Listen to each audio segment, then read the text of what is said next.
No one actually knew that I was a fan of the game. It seemed to kind of like to be the perfect game for me to score. We looked around and we actually considered about 65 different composers. And one of those was Neil Davidge. He did production and composition with Massive Attack. I knew Halo from, well, back in the days when I was still a student. You know, it was almost like a movie turned into a computer game. I think a good soundtrack and the role that music plays in video games or any media is really to give the background of why we're doing this. I think the whole remix idea allows us to hear what other people take from that music.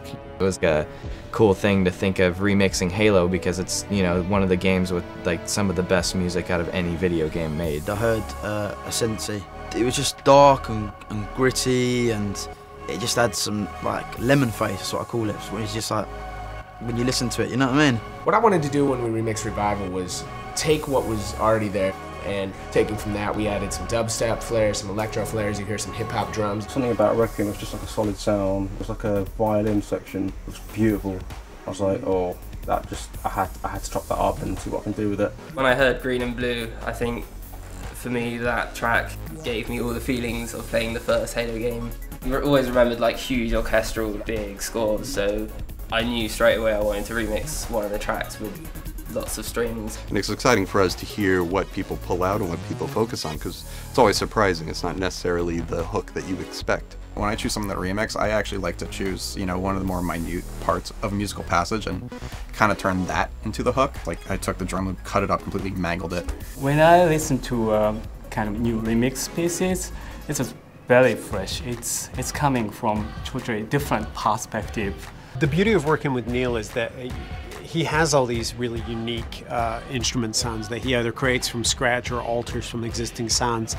I had to keep the energy and the flavour of the tune and the darkness of the tune, but kind of make it more, I suppose, that you could play it in a dubstep dance. You know, it's the whole challenge of bringing the whole soundtrack atmosphere into a danceable track.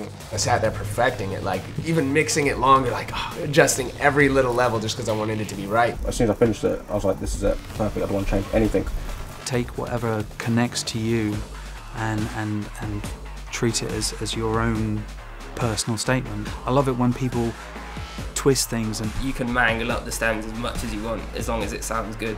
You know, you can pitch shift and time stretch and like create your own rhythm.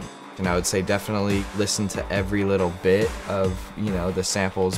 Think about what you can use and think about how you can use it. I used to enter these remix contests 2 years ago.